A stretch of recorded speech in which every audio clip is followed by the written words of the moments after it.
Ըստ վիճակագրության միջին տարիքի 1051 մարդկանցից միայն մեկն ունի բավականաչափ ճկուն եւ առողջ ողնաշար։ Մեզանից յուրաքանչյուրը կյանքի ընթացքում գոնե մեկ անգամ ողնաշարի հատվածում ցավ զգացել է։ Ժամանակակից կյանքը, տեխնոլոգիաները նպաստում են ողնաշարային խնդիրների առաջացմանը։ Բարի լույս, այսօր մեր թողարկման ժամանակ կխոսենք ողնաշարային խնդիրներից եւ դրանց առաջացման պատճառներից։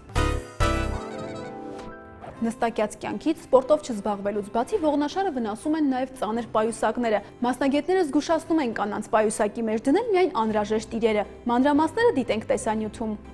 Կանայք սովորաբար օրվա ընթացքում հասցնում են անել մի շարք գործեր, գնալ աշխատանքի, վազել գնումների եւ այդ ամենը բարձրակրունկ կոշիկներով եւ ծանր պայուսակներով։ Արդեն երեկոյան ողնաշարի եւ գլխի ցավեր են առաջանում։ Հիշեք կանայք, ձեր ողնաշարի առողջությունը կախված է նրանից, թե ինչ պայուսակ եք վերցնում ձեզ հետ ամեն օր։ Ապշեցուցիչ է, որքան իրեր միաժամանակ կարող է պարունակել կնոջ պայուսակը։ Տասնյակ դիմահարդարման եւ եղունգների հարդարման պարագաներ, ամսագրեր, բջջային հեռախոսներ, մի շարք ոչ անհրաժեշտ իրեր։ Մասնագետների անցկացրած ուսումնասիրությունները ցույց են տվել, որ 3 կիլոգրամ կշռող պայուսակը հանգեցնում է ողնաշարային հիվանդությունների։ Վտանգը մեծանում է հատկապես այն դեպքում, երբ պայուսակի բռնակը երկար է, քանի որ ծանրաբեռնվածությունը ել ավելի է մեծանում, եւ հենց այս պատճառով էլ մասնագետները խորհուրդ են տալիս պայուսակի մեջ դնել միայն շատ անհրաժեշտ իրեր։ Պետք է վերցնել փոքր կամ միջին չափի պայուսակ։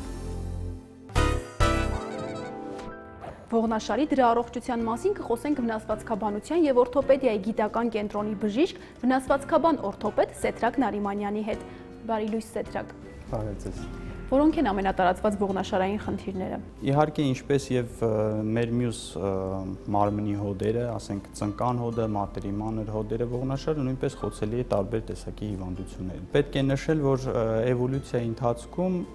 մենք սկսել ենք քայլել երկու ոտքի վրա մոտավորապես 1.5 միլիոն տարի առաջ։ Իսկ ողնաշարը, այսպես ասած, ձեռք ենք բերել 400 միլիոն տարի առաջ եւ կարելի ասել, որ դեռևս ողնաշարը չի հասցրել համակերպվել այդ ծանրաբեռնվածության հետ։ Այստեղից էլ եւ բխում են ողնաշարի հիվանդությունները, որոնք հիմնականում կապված են հենց ծանրաբեռնվածությունների հետ։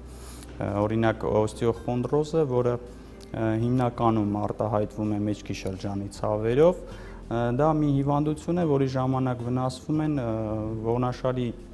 բոլոր կառուցվածքային տարրերը, ողերը, մկանները, կապանները, ինչպես նաև միջողային սկավառակը եւ արտահայտվում են մեզ բոլորիս հայտնի ռադիկուլիտի երևույթներով։ Հիվանդությունների մյուս խումբը կազմում են դեֆորմացիաները եւ բնածին արատները, որոնք բազմատիվ են, բազմազան են եւ ինձ թվում է եթերի շրջանակներում դրանց թվարկումը նույնիսկ չի բավականացնի։ Հիմնականում որ տարիքային խմբին են բնորոշ ողնաշարային խնդիրները։ Պետք է նշել, որ առաջինը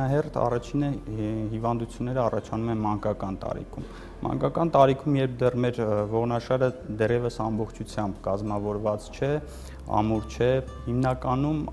ծանրաբեռնվածությունները բերում են դեֆորմացիաների առաջացման, այսինքն ողնաշարային հիվանդությունները արտահայտում են դեֆորմացիաների տեսքով։ Երիտասարդ աշխատունակ տարիքում, երբ կենսակերպը փոխվում է եւ ծանրաբեռնվածությունների ավելի մեծ ծավալ է առաջանում, այս դեպքում մենք ավելի շատ գործ ենք ունենում օստեոխոնդրոզի հետ։ Եվ տարեց տարիքում, երբ մեր օրգանիզմը, այսպես ասած, հյուծվում է, պաշտպանական պաշարները սպառվում են, ավելի շատ հանդիպում են ողնաշարի դեգեներատիվ հիվանդությունները եւ օստեոպարոզը։ Սակայն պետք է ցավով արձանագրել, որ ներկայումս ողնաշարային հիվանդությունները բավականին երիտասարդացել են եւ հիվանդություններ, որոնք նախկինում հանդիպում էին բացառապես տարեց հասակում, այժմ հավասարապես հանդիպում են նաեւ երիտասարդ տարիքում։ Վստահ եմ, որ դրան նպաստում են նստակյաց կյանքը, ժամանակակից տեխնոլոգիաները, խնդրեմ մի փոքր մանրամասնեք, թե դրանք որքանով են իրենց ազդեցությունը թողնում։ Անշուշտ, ես մեր հեռուստադիտողներին կցանկանայի, որպեսզի նրանք հիշեն մի շատ պարզ, հասարակ, բայց նաեւ կարեւոր օրենք, որ պարկած վիճակում ողնաշարի վրա ծանրաբեռնվածությունը բացակայում, այսինքն կարելի է համարել, որ սա, այսպես ասած, ամենահարմար դիրքն է ողնաշարի համար։ Կանգնած դիրքում ողնաշարի վրա ծանրաբեռնվածությունը մեծանում է 10-ից 12 անգամ։ Իսկ վատագույն տարբերակը նստած վիճակն է, երբ մեր ստորին վերջույթները ոտքերը չեն մասնակցում մարմնի կայունացմանը եւ հիմնական այստեղ աշխատող համակարգերը, այսպես ասած, դառնում են կոնքը եւ ողնաշարի ստորին հատվածները։ Այս դեպքում ծանրաբեռնվածությունը ողնաշարի վրա ավելանում է 20 եւ ավել անգամ։ Իհարկե այստեղից կարելի է ենթադրել ինչպիսի ոչ բարենպաստ ելքերի կարող է բերել այս վիճակը։ Եվ ընդհանրապես կարելի է ասել, որ առհասարակ նստակյաց կյանքը եւ թերշարժուն կենսակերպը մեր ողնաշարի համար մեկ եւ հիմնական թշնամին է։ Իսկ ինչ է պետք անել, որպեսզի ողնաշարը մշտապես առողջ լինի։ Ես կցանկանայի եւս մեկ անգամ շեշտել, որ ողնաշարային հիվանդությունների մեծամասնությունը կապված է ծանրաբեռնվածության հետ։ Այդ իսկ պատճառով ես կտամ մի քանի խորհուրդներ, որոնք կփորձեն ձեզ